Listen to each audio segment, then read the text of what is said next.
Hi, I'm Hillary Welch from Hillary and Mark in the Morning on Easy 1013. And hopefully next year, we are going to be able to do the Run for Ovarian Cancer live and in person. Welcome to this year's opening ceremonies.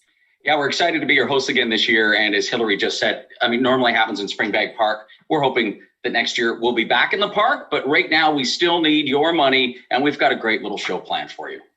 We have a great 90 minutes planned for you today. Can't wait to share some special performances, a talk with the chair, an update from Dr. Trevor Shepard, and some inspiring stories with you. Now, throughout the afternoon, you'll be able to donate at any time by clicking on the donate button on your screen. And by the way, the other guy there, that's Mark.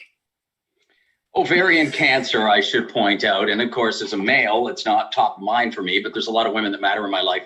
It's considered to be the most serious form of cancer that affects women, and one of the main reasons is it often goes undetected. So by participating this weekend or by donating for someone that is participating, you're going to make a big difference, not only in the lives of women who are currently fighting ovarian cancer, but for the women that right now have yet to be diagnosed, and helping to raise important funds for research and for prevention.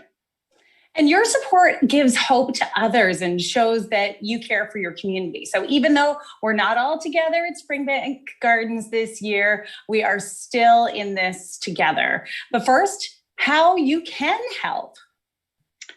Runforovariancancer.ca. The website is probably the best place for you to start. But don't be put off by the word run. I know that the word run, especially after the year we've had, trust me, as I slap my belly, run may not be in the cards, but that doesn't mean you have to run. Right, Hillary? You don't need to run. You can do whatever you want to do. Yeah, you can walk, you could ride your bike, you can do anything. Just pick your route and go for it. Saunter, stroll. Look, at the bottom line is you get involved. And if that can mean making a monetary donation, listen, that's the best way you can possibly help. We really appreciate that. Now, first up, to get us going today, we have Jim Olson, who is the chair of the executive committee of the London Run for Ovarian Cancer. Hello, Jim. There he is. Hey, Jim, how are you doing? I am good. Thank you. Thank you. Yeah. We are so excited to have you here today. And we're wondering if you could share with us your connection to ovarian cancer, what first got you involved in the run, and a little about your role with the run. Okay.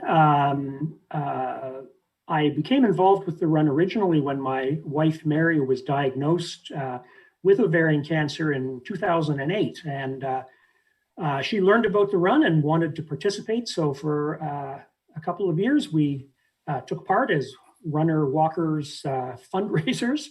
And the run was very important to Mary. So I continued to participate, and I volunteered for the executive committee a couple of years later. And then in 2013, I became the chair of the executive committee. And so this is my 9th year as chair.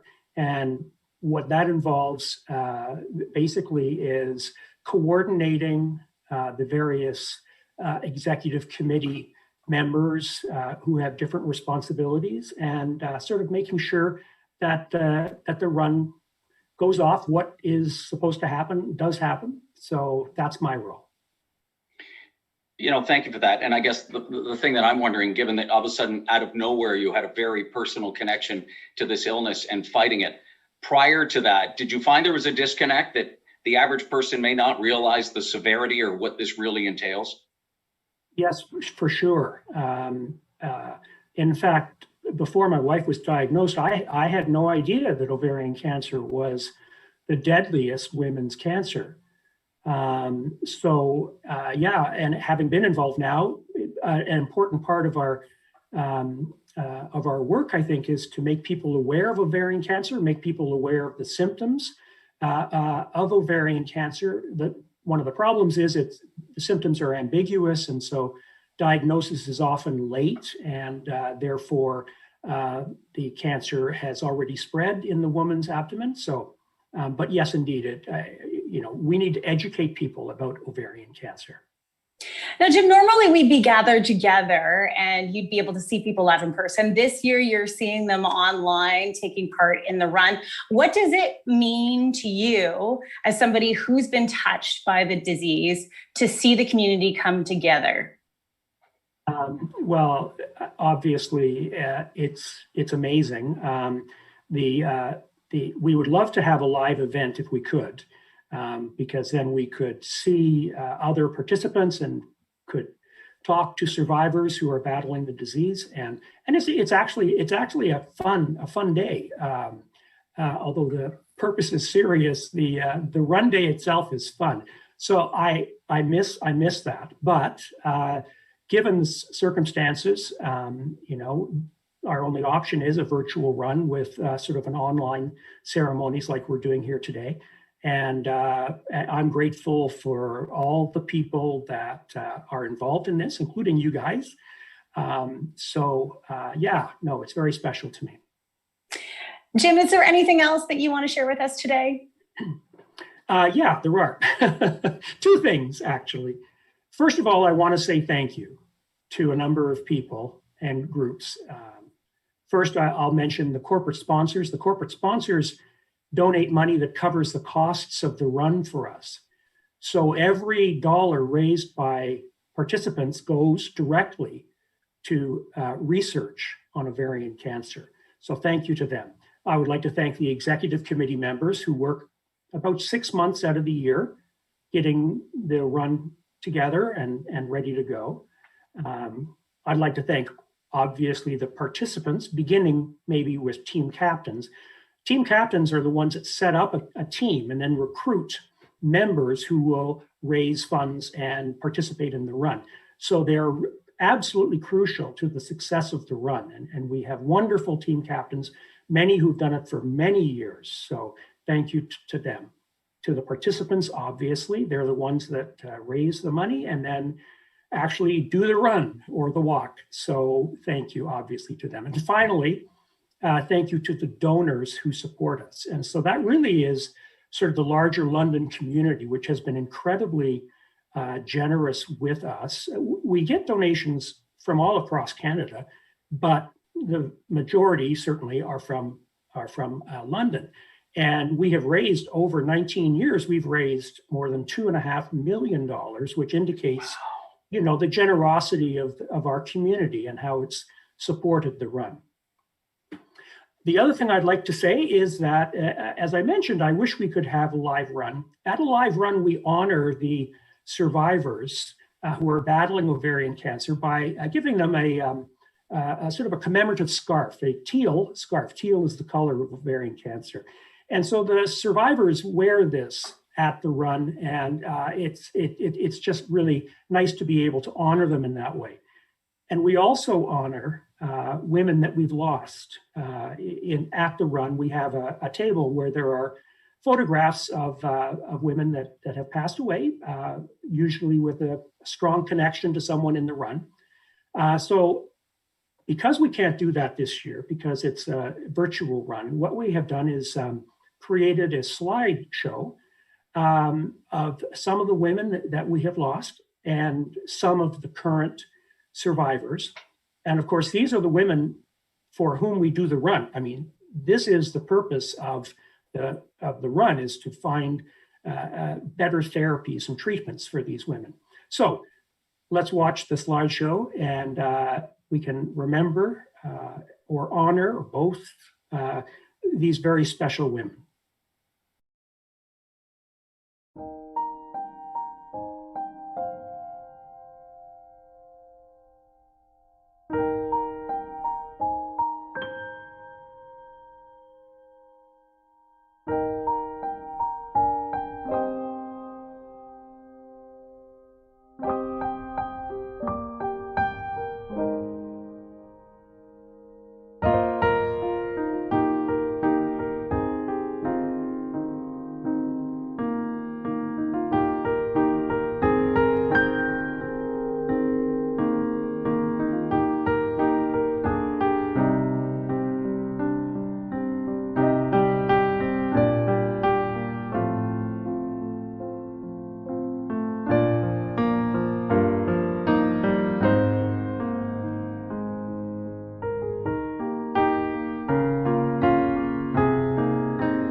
Those are really moving photos. I don't even know those people, but it doesn't matter because there's no common thing about them. They're all just various lovely women that, in the case of those we've lost, that were living their lives, vibrant lives. And for the survivors, congratulations. But if anything else, it just, it hits home because it's no longer just a statistic, Jim.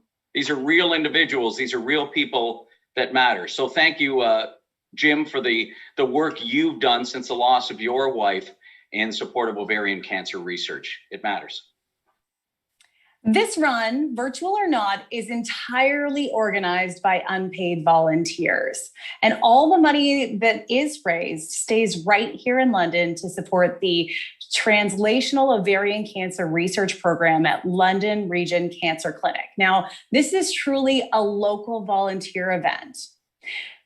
If you have a moment, consider clicking the donate button on your screen now, and we would really appreciate your support. In fact, women, it's just so important for the women in our lives, so we all appreciate it. Yeah, I mean, let's face it, in the year we've had some elective surgeries. I have a friend who's supposed to have a hysterectomy. There are things that have been put on hold, but you know what? Cancer's not on hold. Cancer's chugging along and we need to fight it. So any donation you can make, or this weekend by participating or helping a friend, that would be fantastic. Even by watching this, but we really need your dollars. I can't lie to you, we need your dollars. Okay, next up. Really want to introduce you to some of the key people that are involved in this story. This is Dr. Trevor Shepherd. Dr. Shepherd is one of the lead scientists at the Translational Ovarian Cancer Research Group. Didn't even know that existed, but I'm glad I do now, at the London Regional Cancer Clinic. This lab, the recipient of the money raised from the London Run for Ovarian Cancer, focused, as I read here, on getting a better understanding of ovarian cancer pathogenesis, is that correct? Pathogenesis. Pathogens, yeah, how dare they put a word like that in there. And working towards improving the lives of women living with ovarian cancer. Let me start by getting you to explain what you do. Excellent, thank you very much. And thank you for the introduction. Also like to thank the organizers of the London Run for Ovarian Cancer and the Hospital Foundation for giving me an opportunity today to talk to you about some of the research that we're doing at the Mary and John Knight Translational Ovarian Cancer Research Unit here in London.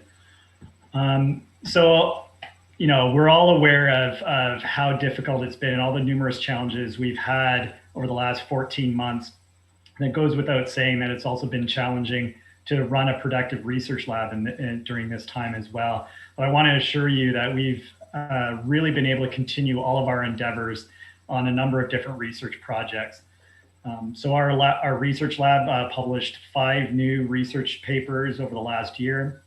We have 2 more research papers that have been submitted and are under review. And I was awarded 2 major national research grants in ovarian cancer just over this past year.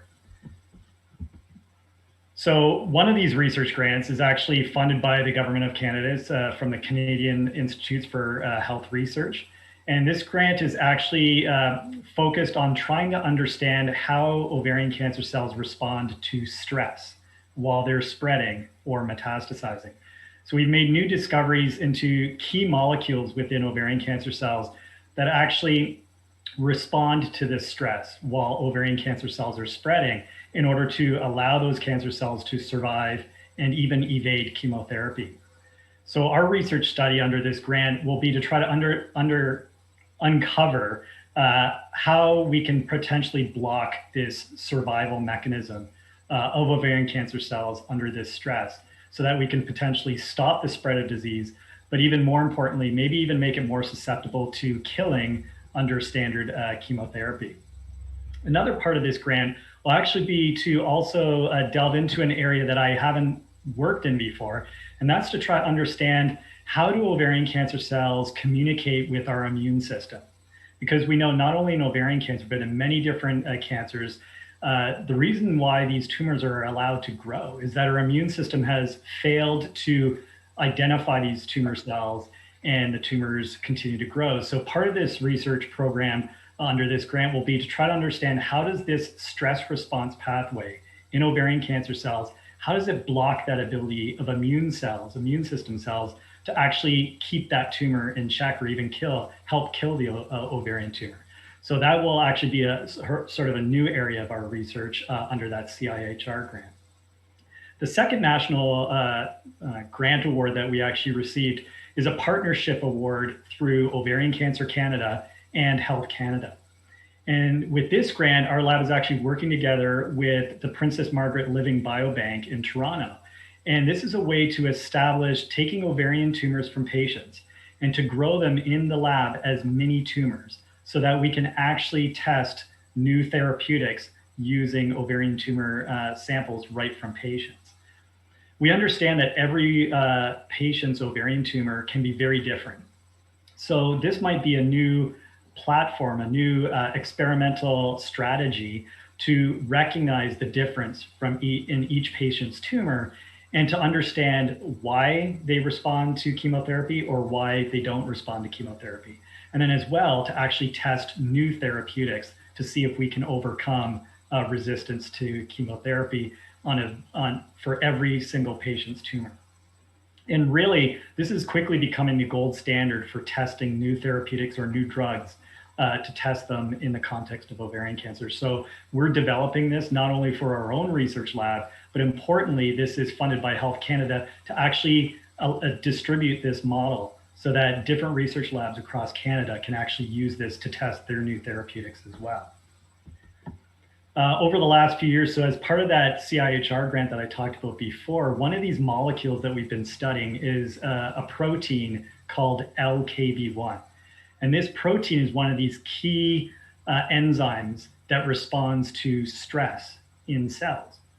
And we have data showing that this LKB1 is critical for ovarian tumor cells to allow them to grow and spread in a patient and to survive different insults like chemotherapy. Now, LKB1, a lot of the different enzymes that have been identified in different cancers, people try to target them with a new therapeutic to block their activity or block their function. But LKB1, no one has done this in the world yet. So we're actually working together with the Ontario Institute for Cancer Research in Toronto at the Drug Discovery Program to try to discover new chemicals that can attach to LKB1 and block its function.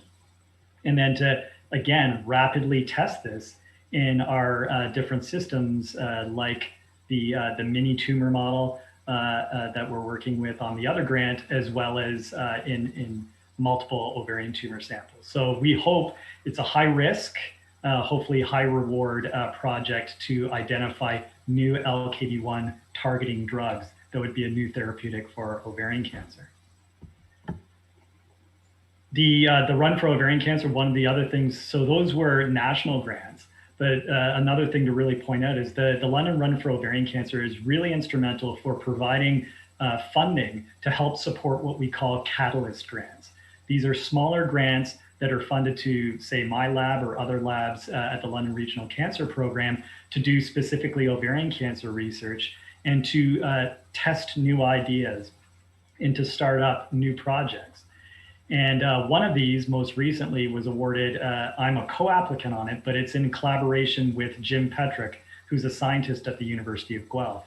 And together we're working on developing his new therapeutic that he's developed that actually targets blood vessels in a growing tumor. And what that does is it hopefully will not only shut off the blood supply to a ovarian tumor, but it also can change the blood supply in that tumor to allow chemotherapy to get in, as well as those immune cells that I talked about earlier, to hopefully allow our immune system to get into ovarian tumors and kill them better. So this is something that the Run for Ovarian Cancer is supporting through the Catalyst Grant Program. And hopefully with generating that data, we can then go together into things like the CIHR or international grants to actually further develop the project. I also want to talk about our laboratory team. So obviously over this last year, it's been very challenging for all of our trainees and technicians to be able to do research within our lab, but they've all been working very diligently within the lab in a very safe way. But one of the other things too that I want to highlight is that myself and my colleague, co-lead scientist, Gabe DiMattia, the two of us have actually still been able to recruit new trainees into the research lab, even over the last year. Some of these students are new graduate students, Emily, Jack, and Miru. And then as well, even undergraduate students who will be starting this summer and into next year, Tiffany and Melanie. So together they join our team of technicians, Judith and Olga, postdocs, Adrian and Bart, and then other students, Jacob, Matt, and Dolly, and a research assistant, Tharsha. All together as a team, what we're hoping is that we are going to be really poised. So as we emerge out of this pandemic, and we will come out of this, that we will be able to even ramp up our activities, our research activities even more by the growth of our research team. And then lastly, just to really point out though, so obviously we've increased the size of our research lab. We have many different projects that are on the go. We have a lot of grant funding that's helping to expand our research activities. But really what's even most important is knowing that we have, even in the best of times and the worst of times, we have really come to rely upon the unwavering, the strong, and the significant support from everyone in our community with the London Run for Ovarian Cancer. Really, it served as the foundation that we built our program on many years ago, and it continues to be the mortar that really holds us together as we continue to build our thriving research program. So again, thank you, all of you, for your support. Enjoy the rest of this kickoff event today, and have a safe run this weekend. You know, Dr. Shepard, I just want to say thank you, first of all, because even though Hillary, and maybe you can, I can't understand all of the ins and outs of what the doctor just told us, but just to know that there's people that are tangibly taking that money and working on it, doesn't that feel good? It really does. And to see that they're starting to make some real headway in that research is very reassuring. Now, you heard Dr. Shepard, dollars raised from this run this weekend and this event, they are being used right here in our community to do some pretty groundbreaking research. So please, if you're able to make a donation today, just click the donate button and give what you can. Every little bit helps. You know, last year when we talked about this, it was new, but it's not anymore. We've been socially distancing for a while now, and we just want to remind you to keep social distance rules for your runs or walks. We want you to be safe this weekend if you're out there raising some bucks to make sure we're all keeping safe. One of them is stay at least 2 meters, 6 feet away from each other. And I know that you and I were talking on the radio on May the 4th. May the 4th be with you. I read that that's 2 lightsabers apart. So if I had one and you perfect, yeah. So if you happen to have one kicking around in the garage, just keep yeah, never mind. Keep 6 feet apart, could you? Cross the street to give other people space. I do that if I'm out walking. I'll move out of the way to give somebody some room. Do not plan to physically complete your walk with others who are not currently in your household. That's right, your bubble, right? So no picking up strangers on the walk. That's probably good advice anyway. Have friends and family join you on the walk virtually. Oh, this is a good idea. Yeah, through Skype, FaceTime, Google Hangouts. I've never been in a Google Hangout, Hillary. Should I try that? And follow all provincial regulations, of course.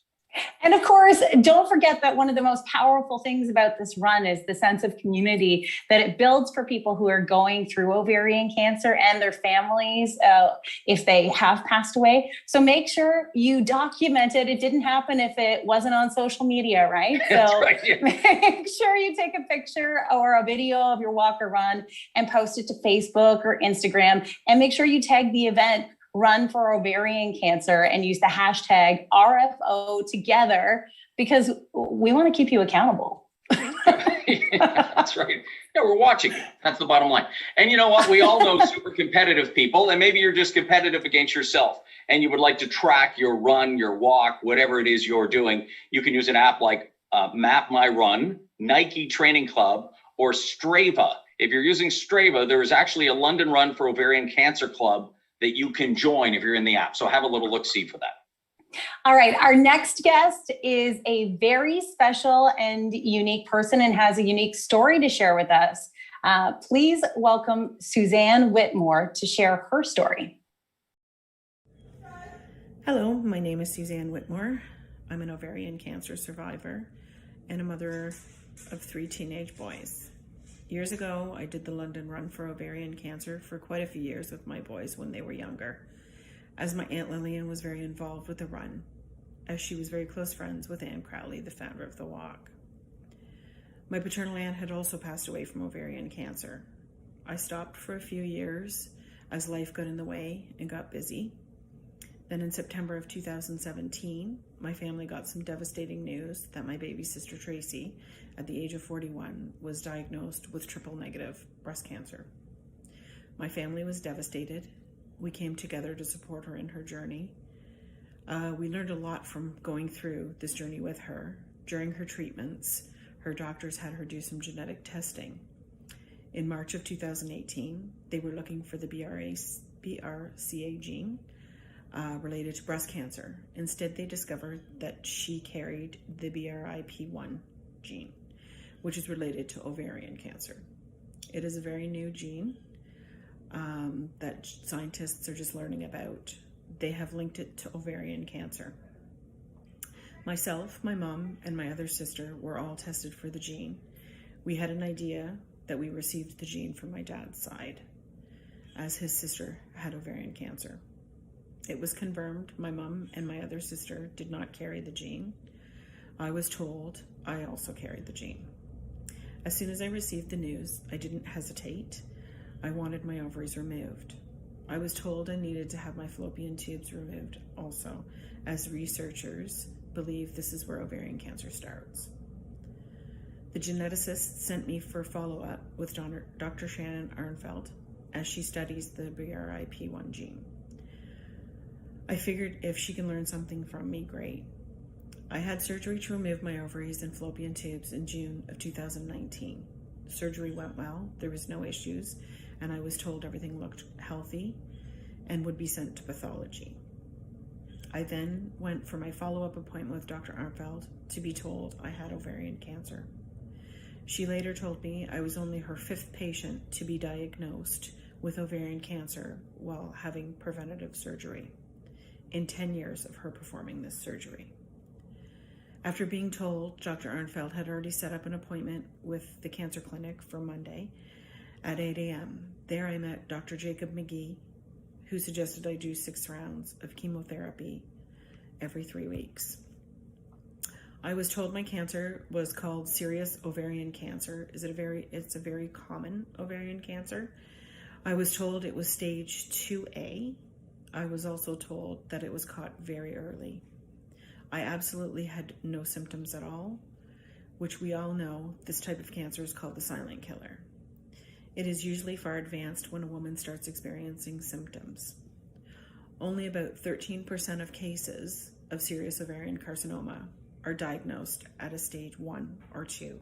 In fact, the vast majority of cases usually are diagnosed at the stage of distant metastasis, which greatly prejudices an individual's prognosis.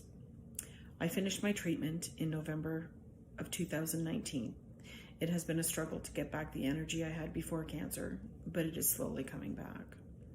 I cannot say enough good things about the amazing people at the cancer clinic in London. How they treat you, are so supportive, and have many support resources in place. I learned after all my treatments, when I was reading the London Run for Ovarian Cancer last year, that some of your donations go towards genetic testing that I had done, in which I found out I carried the BRIP1 gene. The testing costs $500 per test. I want to thank you for your donations, as mine, my sister's, and my mom's testing was covered from your donations, which some women may not get the testing done due to the cost of the test. Without your donations, I may not have done the testing due to the cost, which I am sure there are many other women who would think the same way, thinking it could be better spent in better ways towards their families. I am forever grateful and believe my sister Tracy saved my life. If she didn't have genetic testing done, I have no idea when my cancer would have been detected. We need to find better ways to diagnose this horrible disease earlier, as 87% are found at stage 3 and 4. I can't thank everyone enough from the London Run for Ovarian Cancer volunteers, the cancer clinic, the nurses, the doctors, the volunteers, my family, friends, co-workers, and lastly, the many researchers that your donations go to towards their research and finding a cure. Please donate if you can, and I am forever grateful that I'm here to tell my story today. Thank you. Wow. Thank you, Suzanne, for sharing your story. And you know, Hillary, I mean, you hear statistics, but when it's individuals like that that share stories, my sister is named Suzanne, and even though you wouldn't think a name would, all of a sudden it just made it a little more personal for me. So thank you, Suzanne, for sharing your story. You know, something like this is all about individuals raising money, but it's also about companies that are doing the right thing. And so give me just a sec here to give a big thank you to the amazing companies who helped make the London Run for Ovarian Cancer possible. We can't stop raising money. That includes Rogers Communications, where Hillary and you are from today, First Family Homes, Guest House on the Mound, and also Bezaire, Hemerick and Barnett, Trudell Medical, McFarland Rowans. We also have ZTR, Canada Life, Human Brand Experience Group, Chanters Men's and Ladies Apparel, New Era Graphics, Storage Mart, and London Music Office. Suzanne's story was so eye-opening, and there are many stories like that of women who've gone through this disease. And I'm so honored to be a part of these virtual celebrations today. I know Mark is as well. And we have a lot more exciting stuff coming up, including more performances and stories. And it is truly amazing how many years this event has taken place. So we need to celebrate that before we go any further. This year marks the 19th year. And I love the fact that the 20th will likely be in person. So that's going to be a lot of fun. And it really was a grassroots event, but the event has now raised over $2.5 million in support of ovarian cancer. And it's helped establish the Translational Ovarian Cancer Research Program at London Health Sciences Centre. And this program, I mean, you heard Dr. Shepherd speak. It's already improved the lives of so many women, but there is so much more potential. And by being a part of the event today and by donating, you are putting, you're making that happen. Yeah, no kidding. And there are so many people that are even behind an event like this. There's Aaron that contacted us and Justin, people that you're not going to hear from today, but they all believe in the cause and they're all working towards putting this on. And they're the people that are so happy when many people, artists, step forward and say, look, what can I do? This is what I do for a living. Can I donate my time to help out? Which is why we're really happy to bring you our first performance. We'd like to welcome Ben Heffernan, local to London. Ben, 19 years of age. It actually says Ben is just 19. How dare you be just 19? Sorry. He's been working extremely hard. That's jealousy speaking, the last 5 years. So let's just walk through this. You've played over 250 shows around Canada, Juno Fest, and I know Hillary's going to rub this in. He got to play on a moving Via Rail train. You may not know this about Mark. Yeah, he has a little bit of a train thing. It's only a little weird. Ben, we are so excited to have you here. How's it going? Great. Thanks so much for having me. Can't wait to hear your performance. Ben Heffernan. Yeah, thank you so much. Take it away, Mark, for having me.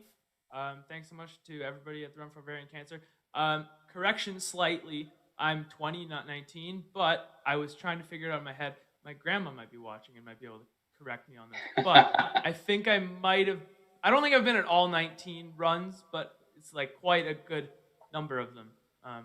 15 plus, I think. Okay. So it's a real honor and thrill for me to be doing this today.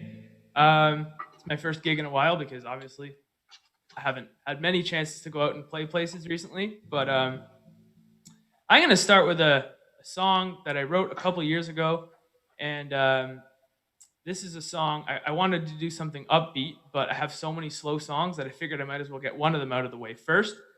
And this is a song I wrote about losing somebody in my life. So today I want to dedicate it to anybody watching who has lost somebody to ovarian cancer or this year maybe COVID-19. So this one goes out to you. It's called Before You Go.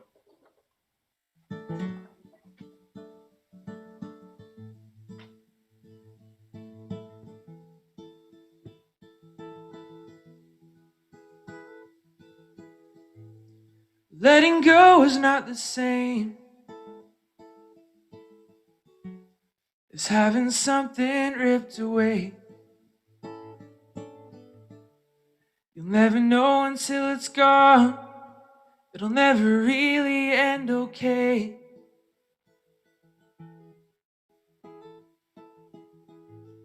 It doesn't matter what I say, 'cause at the end of the day, these emotions never change. They'll never really go away. But you can put them away, and you can say that you're okay. You've made it hard to know what's going on.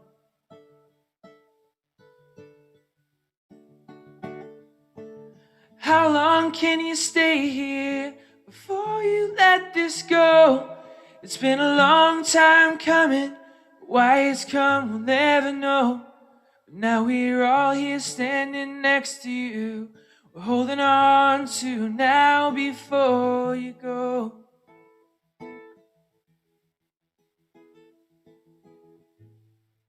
The pain just wouldn't go. Yeah, you never let it show, no. You put up with it alone, but why'd you never let me know?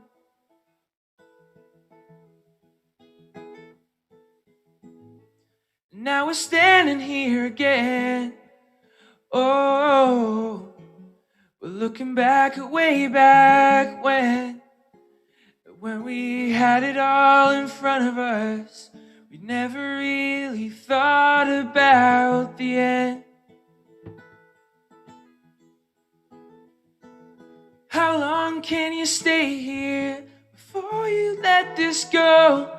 It's been a long time coming, but why it's come we'll never know. But now we're all here standing next to you. We're holding on to now before you go. Before you go. Oh, oh, before you go. Oh, oh, before you go. Oh, oh, oh, oh.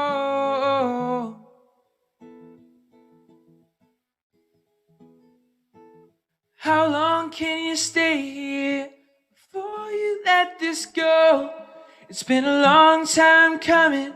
Why it's come, we'll never know. But now I'm thinking of everything I never got to say. So I just hope you know. How long can you stay here before you let this go? It's been a long time coming, but why it's come we'll never know. But now we're all here standing next to you. We're holding on to now before you go. Before you go. Before you go. Before you go. Oh, oh, oh, oh.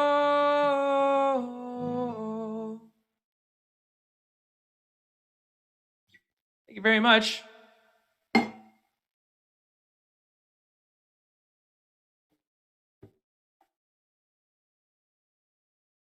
right, I think I'm going to play one more song. If I have time for a third one, I will throw it in, but I'm not sure how much time I have. One of my favorite things about going to the Run for Ovarian Cancer every year is the music, and I feel excited to be able to kind of do that this year online in a little bit of a different kind of setting. I can't play the kind of music that the musicians at the Run play for a few reasons. but I love it every year. And I figured I would try to do something that wasn't that, but kind of had some of the same spirit, I guess. So this is a cover. It's an old song.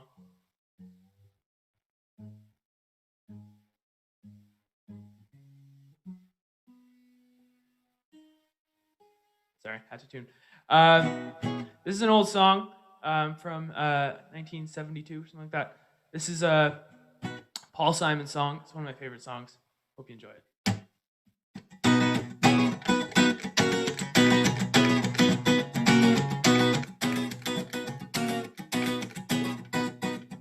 Mama Pajama rolled out of bed and she ran to the police station. When the papa found out, he began to shout and he started the investigation. It's against the law, was against the law.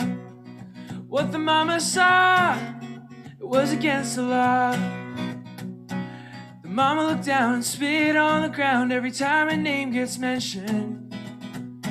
The papa said, oh, if I get that boy, I'm gonna stick him in the house of detention. Well, I'm on my way. I don't know where I'm going. I'm on my way. I'm taking my time, but I don't know where. Goodbye, Rosie, Queen of Corona. Seeing me and Julio down by the schoolyard. Seeing me and Julio down by the schoolyard.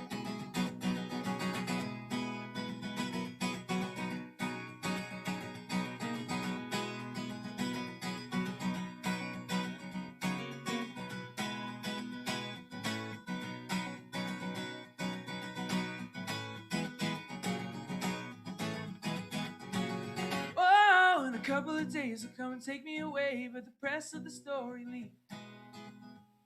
When the radical priests come to get me released, it was all on the cover of Newsweek. And I'm on my way. I don't know where I'm going. I'm on my way. Taking my time, but I don't know where.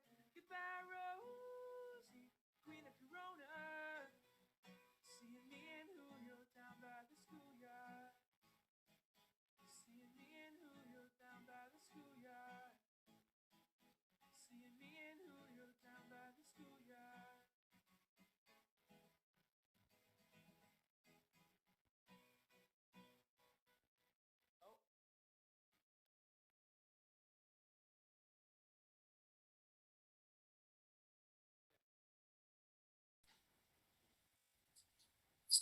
Don't you just love technical difficulties? Heather's doing some cool fade out trick. It's an audio industry. Ben Heffernan, thank you, Ben. We can't hear you,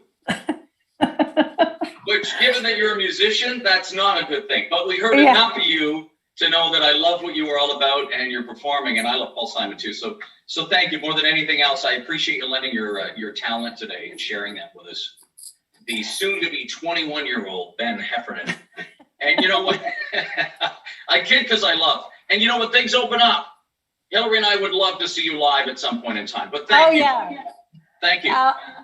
Only problem might be that I will jump up on stage and sing harmony for that. Well, that's a beautiful thing, because for those that don't know, Hillary's a professional singer. So we just want you to know it's not like you were on some sort of a show where we decided to fade you out, Ben.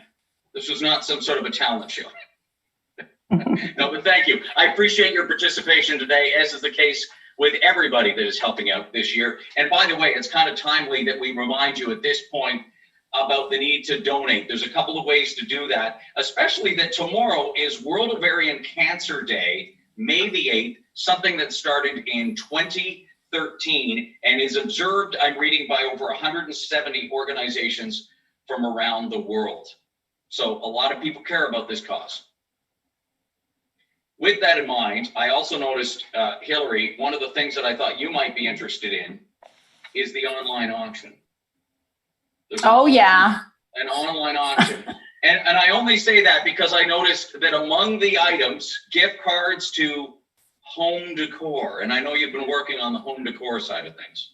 Oh, hello. Now, there are so many opportunities with the online auction, and it's one of those things where you get an excuse to buy something for yourself, knowing that the money is going towards something great. And it's really easy to get involved. Just go to the website, and it's on until May 9th. Took me about 5 hours to paint the wall behind me here.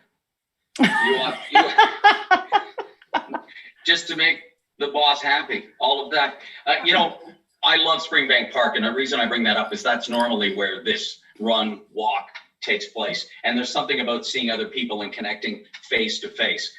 The plan is to get back to that. We are going to get back to that, but we can't just take 2 years off and get back to it. Why? Because there's so much great work, as we heard the doctor say earlier, that's being done right now. So we need to continue the fundraising. Now, if you are going to be heading out, I'm going to head over to Springbank Park, but if you are, just a reminder, you can track your run. There's actually already a group set up. If you're using the Strava app, join the London Run for Ovarian Cancer Club. It's under the initials LRFOC Club, because that way we can all make sure we're kind of virtually gathering together. Map My Run, the Nike Training Club is another option too. Now, I understand this is for the hardcore people. For the other people who are like, look, if I walk or run, I don't need anyone else to know. That's fine too.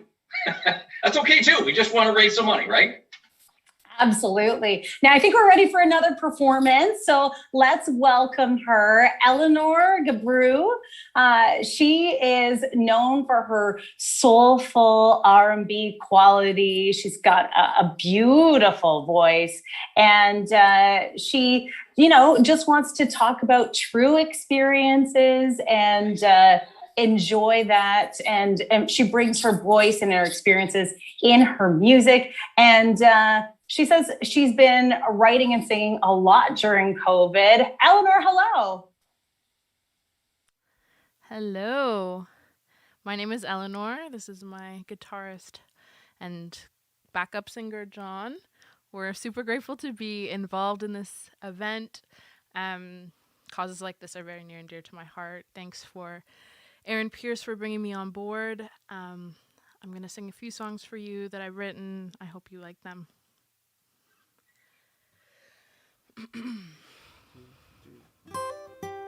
Sore from looking over shoulder. Can we admit we're getting older? Friends call me a cynic when I'm realistic. They're wrong.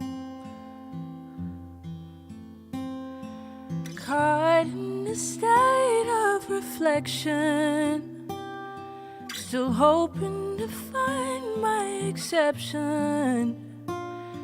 But I'm growing tired, my tears are expired, I'm done. But there's something about you. There's something about you. Somehow you can see through what I never told you, and it feels alright. Lately I can tell it's hard to see. I've been loving people recklessly. I give it all till there's nothing left. And I fill my days with empty company. Although I know it takes a toll on me, I don't complain, keep a smile on my face. But smiles fade, people leave. It's funny how mind plays tricks on me. I guess I'm just looking for change. There's something about you. There's something about you. I wouldn't believe it if I couldn't see it. You're letting the light. Ooh, you're letting the light.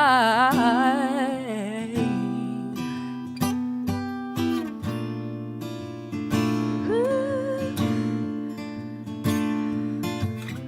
Oh, the light is shining everywhere, shining so bright. Oh, who says we can't make a way? Screw this. Let's seize the day, because through this I found something I thought was lost. I'm content to live out my days in this lucid state of awake, playing music through our mistakes and our highs. There's something about you. There's something about you. Somehow you can see through what I never told you, and it feels alright. Yeah, there's something about you.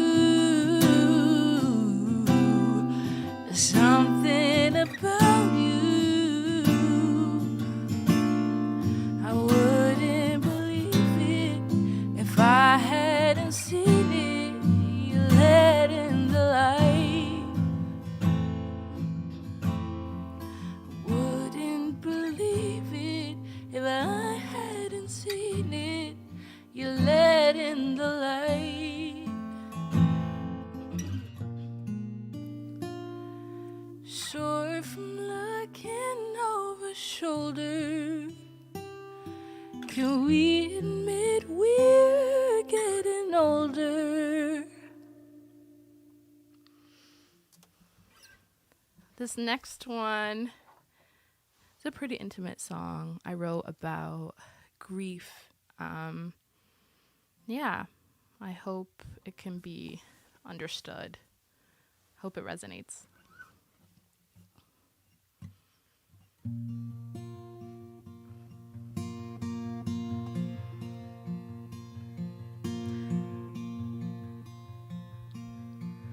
When you lose someone you love, their potential goes with them.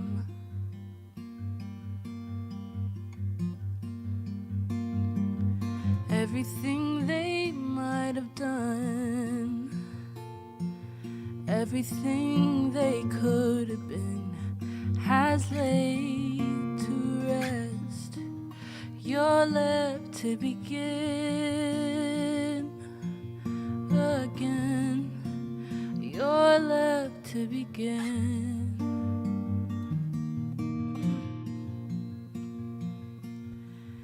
Maybe life is like the sun and the breath of hope it brings.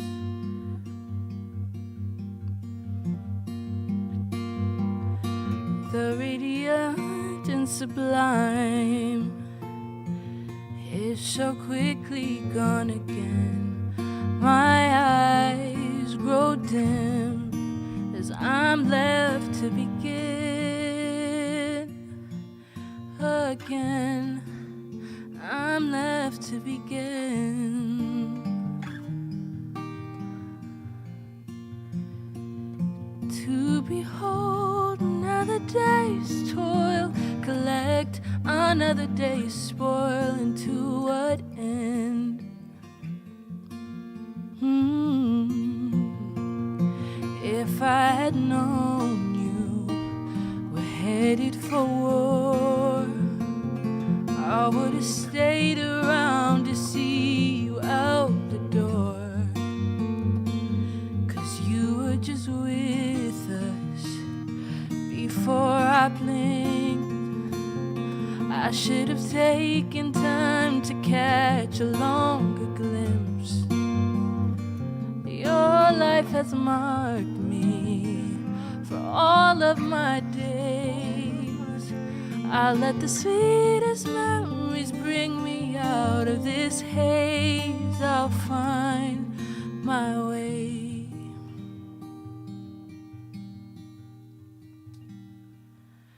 When you lose someone you love, you are never quite the same.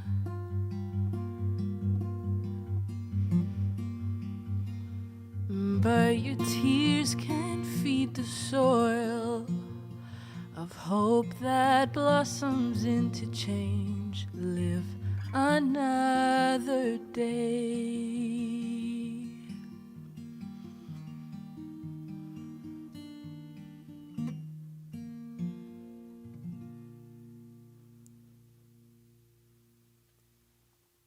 Okay, guys, this is my last song. It's called Make Sense, and I hope you enjoy.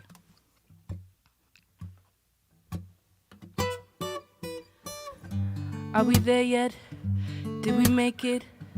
I believe when you make it make sense. I've outgrown this type of existence. Maybe it's just time for new lenses. Oh, mama, don't preach. I've already been saying them type of things to me. Already been fighting this battle quietly. Here and now, I didn't my insecurities. Bad things tend to happen in threes. So we press forward against the current of this turbulent sea. Bad things tend to happen in threes. So we press forward against the current of this turbulent sea. When it rains, it pours. So are we there yet? Did we make it? I believe when you make it make sense. I've outgrown this type of existence. Maybe it's just time for new lenses. Oh, mama, don't preach. I've already been saying them type of thing to me. Already been fighting this battle quietly. Here and now, it ends my insecurity. Bad things tend to happen in the reeds. So we press forward against the current of this turbulent sea. It rains, it pours. Oh, please don't need your worry. Just looking for a place to voice my woes. If I'm being whiny, just say so. Oh, say so. Yeah.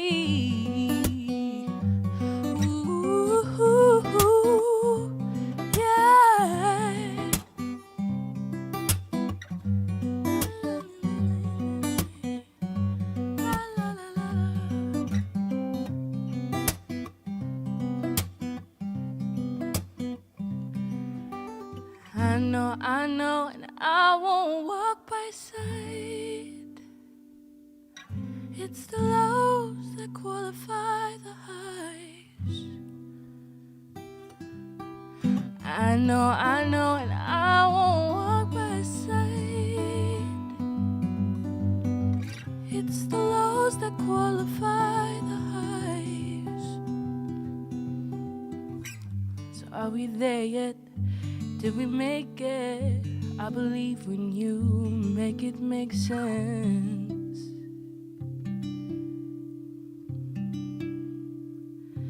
Make it make sense.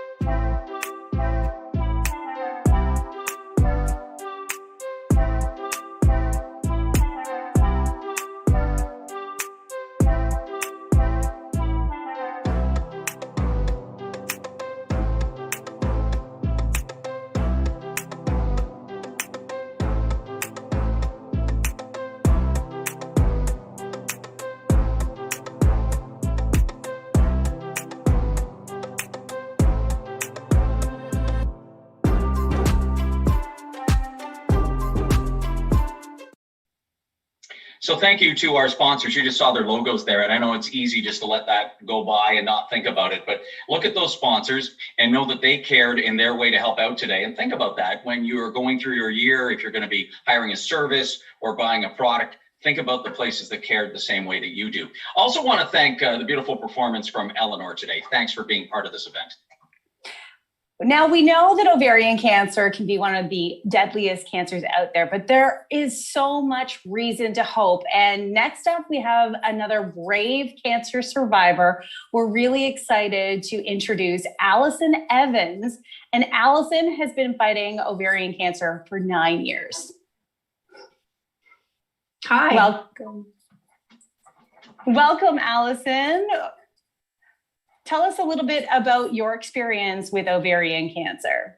Yeah. Thank you so much for that introduction. I've been listening along and, hearing things like, the silent killer and phrases like that really are resonating with me. I was diagnosed with stage 3C, high-grade serous epithelial ovarian cancer, which is not an uncommon type of cancer.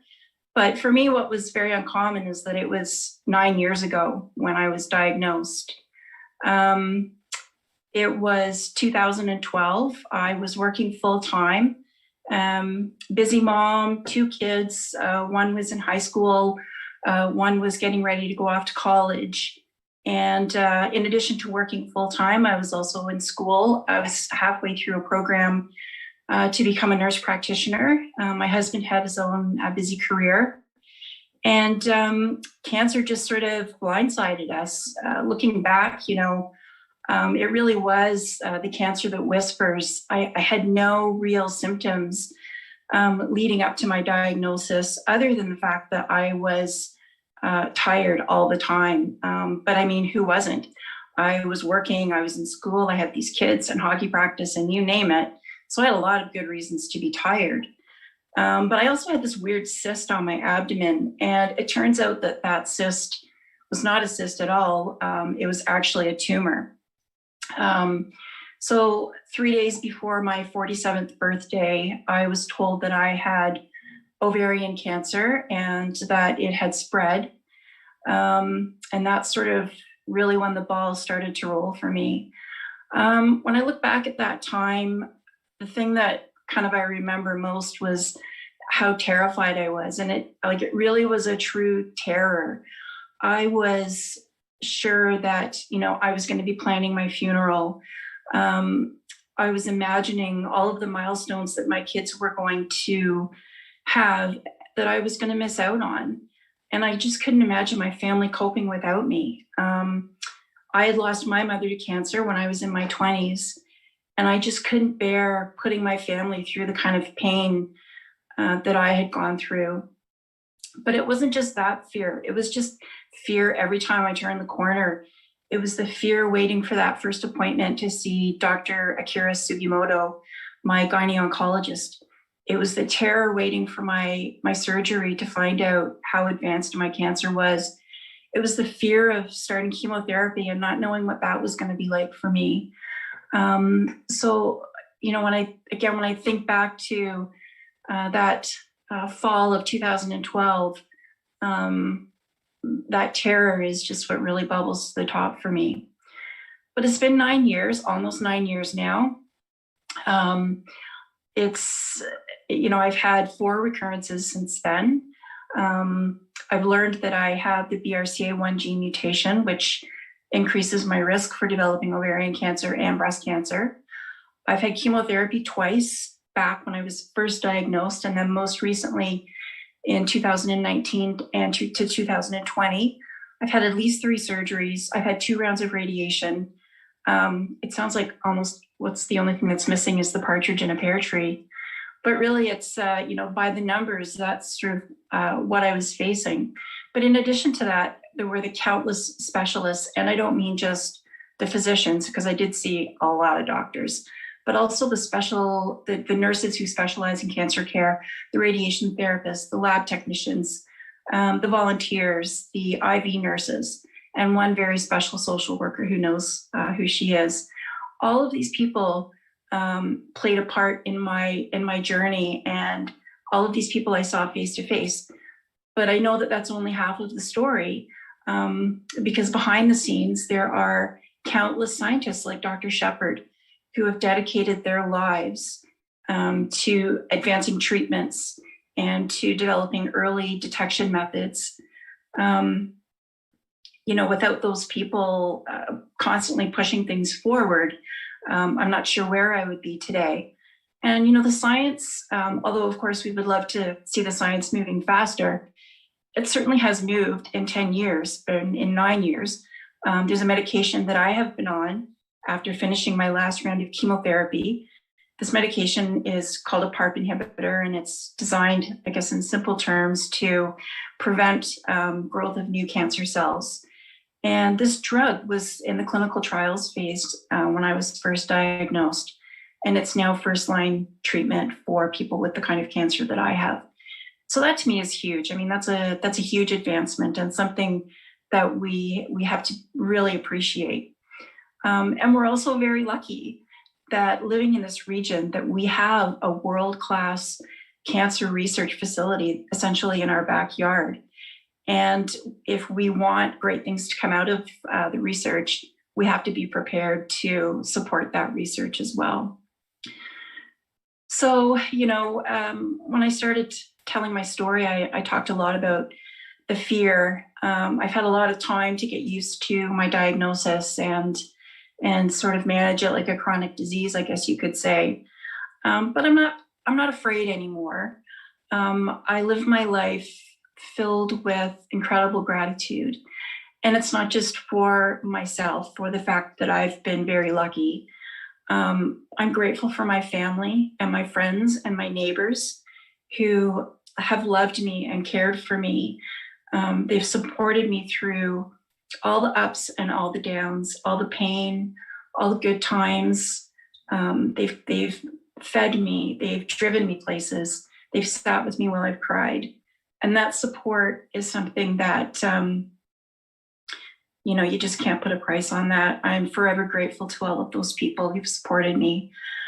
I'm grateful for the amazing people at the London Regional Cancer Program. When you get cancer, you go there for treatment, but what you get is care. And the way I like to think of it is that the treatment is what's kept my body alive, but it's the care that keeps your heart, your soul, and has kept my spirit alive.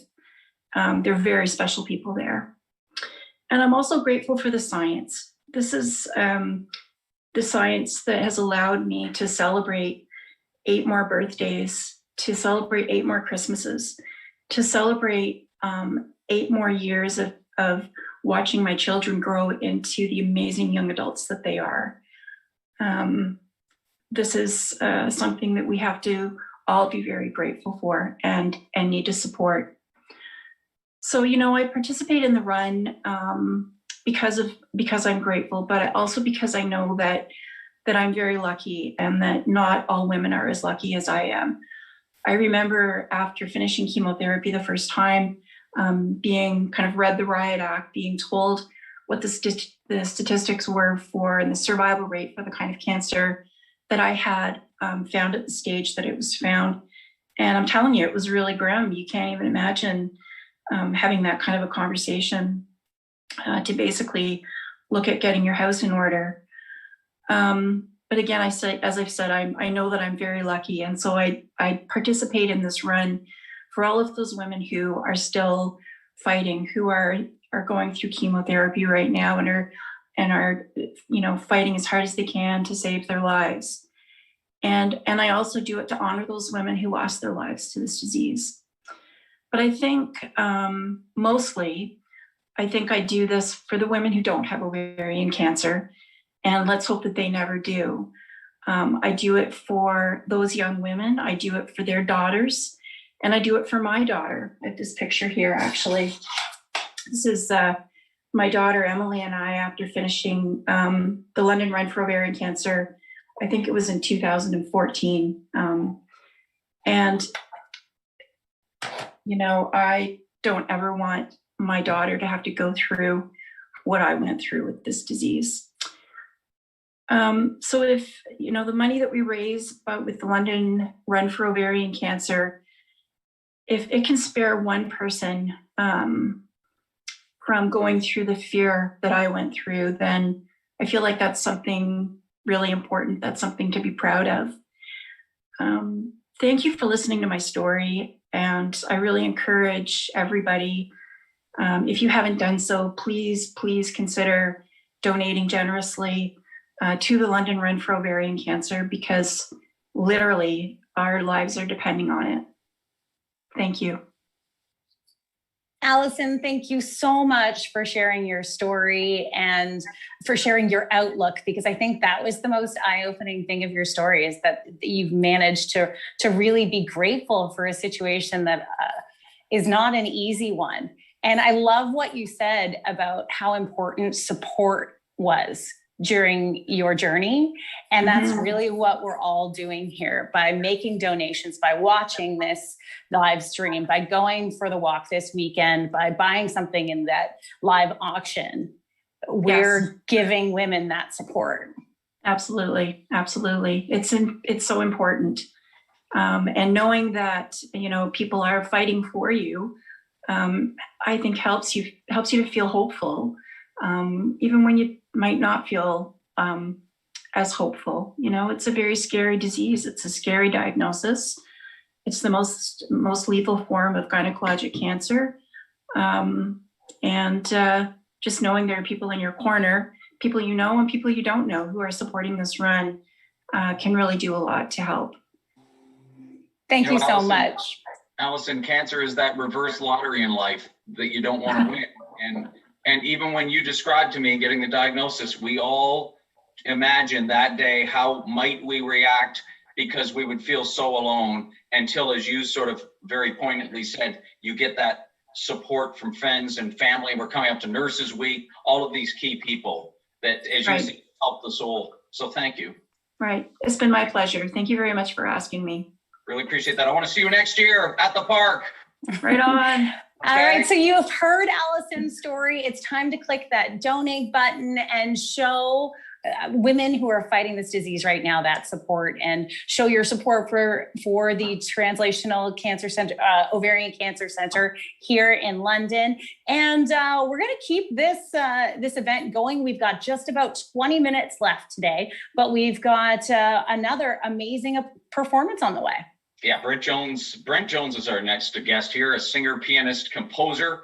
He's owns his own studio, wonderful, and probably really feeling the effects of the past year, because he's the creator of a music and arts festival. And I know, Hillary, it's near and dear, especially to you. I love it too. But to get out and see live music, right? Well, this is the next best thing. So very excited to see Brent's performance. Enjoy. Hi, this is Brent Jones sending a message of support for the Run for Ovarian Cancer, with gratitude and thanks to all who participate and work tirelessly to help bring awareness and healing.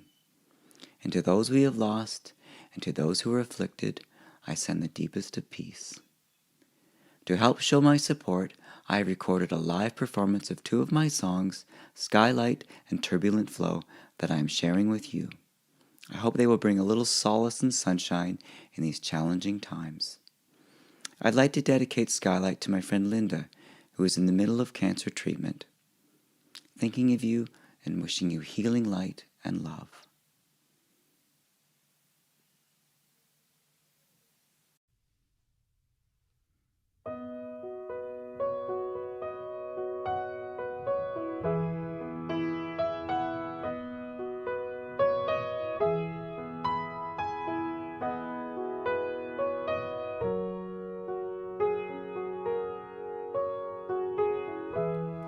Who knows when the wind blows, the blessings and the curses of the breeze, rainbows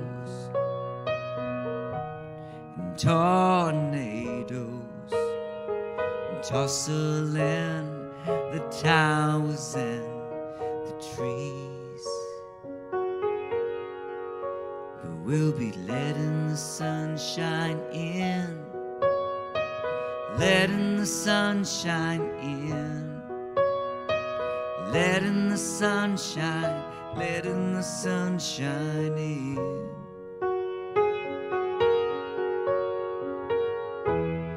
windows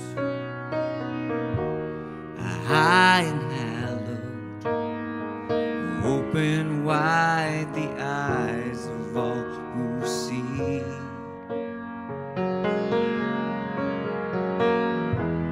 A tranquil volcano one day find a force to follow free. We'll be letting the sunshine in, letting the sunshine in, letting the sunshine, letting the sunshine in, letting the sunshine in, letting the sunshine in, letting the sunshine, letting the sunshine in.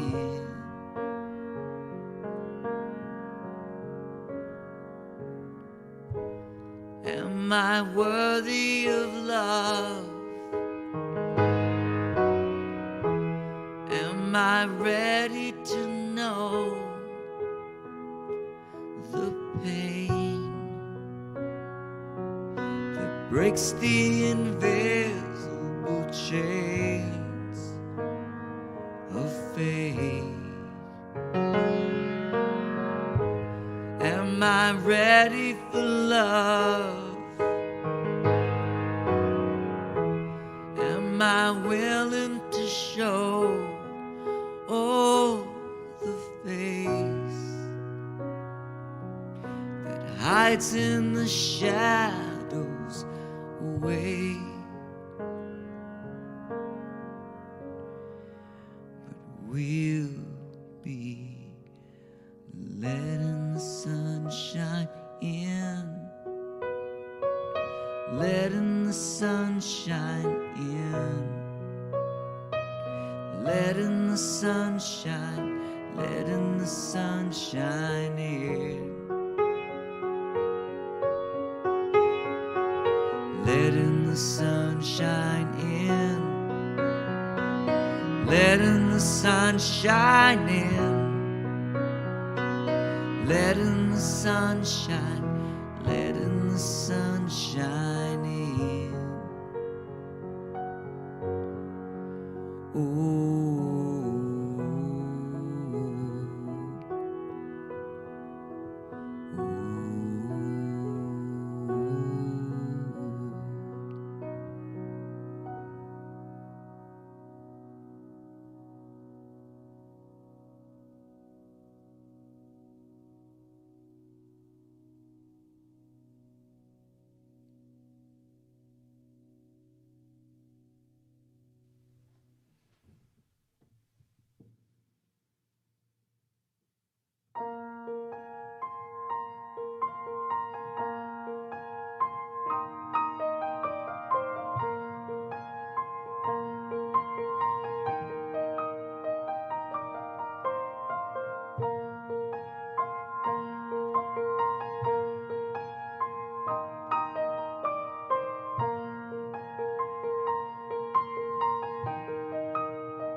When the war is over, carry me back home upon your shoulder. When the war is over, I will carry you home.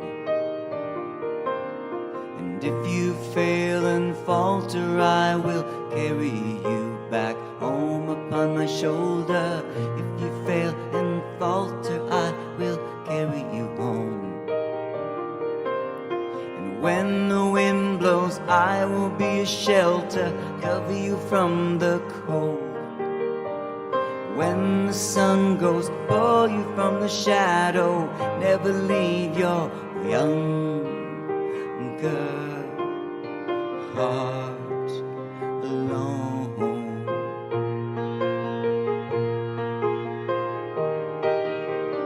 Alone.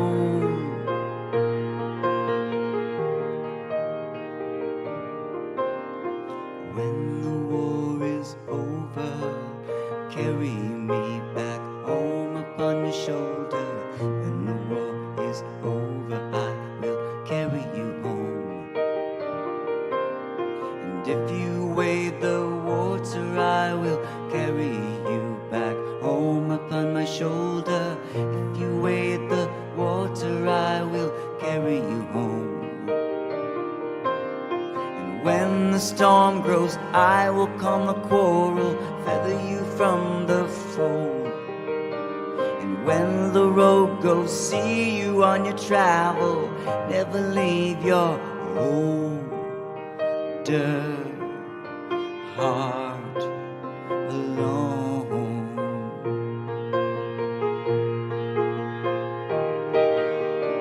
Alone. Alone.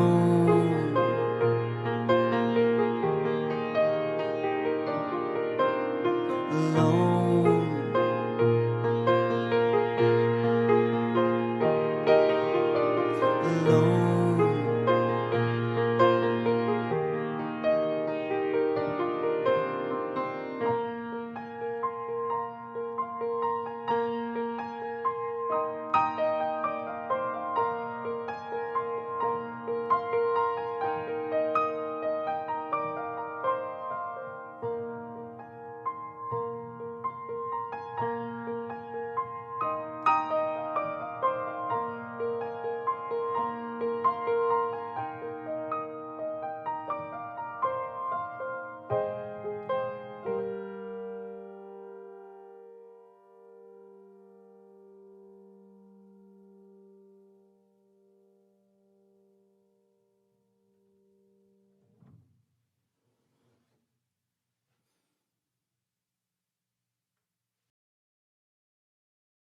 Wow, what a performance. Thank you so much, Brent. We are coming to the end of our opening ceremonies today, but guess what? There's still time to donate. Click that button, make a donation. It's such a great cause, and we are so excited about this weekend and doing the virtual run. And just a little reminder about the guidelines, because, you know, this is a healthcare institution, so you got to do it right. Stay at least 2 meters apart from each other, cross the street to give others space if there are people walking, and don't plan to do the walk with anyone who's not in your household, because that's against the rules. Have friends and family join you online, though. They can come on your walk with Skype or FaceTime or Google Hangouts, whatever app you use, and follow all those government regulations, because we don't want you getting in trouble. You know, you made me think when you said don't do the walk with someone you don't know, of the times that I've been shopping, or maybe you have, and you think you're still beside your partner and you're having a conversation. You know, you're having a conversation, then you look over and it's not them. Oh, they stopped. I had someone grab my hand once. That is not going to happen. Yeah. It wasn't Brent, the musician, was it? Okay. No. Okay, listen, before we depart, it wouldn't be a kickoff if we didn't have a warm-up with our friends from A Good Life that started right here in London. So we're now joined by Mo Hagan, who's going to give us a special warm-up. Hi, I'm Mo, and this is your warm-up for London's Run for Ovarian Cancer. So we always make sure we warm up a little bit just to feel looser through the muscles, limber through the joints, to get your mind into the motion. And of course, warming up before any physical activity is just really good for your health. So let's take it a little bit wider. We're just gonna spend a few minutes limbering up through the core, hips, shoulders, and of course, just get your heart rate up and down. Let's drop in. Breathe in, stretch like a big body yawn. Breathe in at the top, whether you take your hands behind or directly overhead. Good work, one more. We're gonna do it side to side now, just to bring in a little bit of inner thigh. Why not? Take it easy here. Good, back to the middle. 4 of these. Breathe in, especially if you've been sitting a lot. This is a really good way to warm up your body. All right, now let's take it to the side. Start with that gentle heel lift, cross your arms. Beautiful. Now we're just hip, rock back, forward hip, tuck it under, push it back, tuck it under, push it back. Stay there, toe tap up and down. That's how you get a good stretch in the calf. Nice work. Take it to the middle, roll up, breathe in, sink back down into your squat, roll up through your spine, take it to the other side. Heel lifts, everything in 4s, kind of like a dozen, right? And then we take it, hip in, rock back, under, and back. Nice, one more, and just stay there. You can support yourself, toe tap. 3, 2. Let's come to the center. Again, spinal roll. Roll up to your spine, exhale, breathe in. Nice. We're gonna take it to the side. Big stretch over. Take your time here, brace your tummy so you place your hand across the front. Now if you'd like more, step behind, bend your knee, and reach over. Now if you drop in, you can really stretch over. If that's too much, just step behind. Come to the middle, heel toe, just pedal your feet. You can add a nice little, skip, rebound, shake it out. Let's do a big stretch all the way up, victory. So this is your warm up. You can feel free to do this at the end as well. So don't forget to warm up, don't forget to participate, and don't forget to donate. Enjoy. All right, who is ready to go now? Such a great warm up, so fun, including her pants. They were so fun. And we just want to say good luck to everyone who's going to be doing the run/walk/hobble/bike ride this weekend. And everybody who's doing that virtually. And don't forget, there's lots of social media to do. That's the don't forget sign. Yes, Hillary does that. That's don't forget. It's the mom point. Thanks again for your continued support. We want to see you out there. So don't forget to post on socials, your pics, your videos, anything you got, we'll take it. And tag us, Run for Ovarian Cancer, #RFO together. We want to see you out there. And we understand that people have mobility issues, or maybe it's just not in you to get out there and do a run or walk, whatever you want to do. That's great. Please consider supporting one of the people that are participating, or just making a donation. You've learned today that the money is going to the right place, and there's a lot of smart, intelligent people working on cures and early detection. Runforovariancancer.ca. Oh, we almost forgot that auction still going on too. Oh yeah, buy yourself something and say you were doing good. This is a nice idea. Yeah, Thank heads you up, for joining anything us. you do, anything you buy this weekend is your Mother's Day present. So Right. Yes, exactly. Thank you for being part of this event today. We really appreciate it. thank you so much.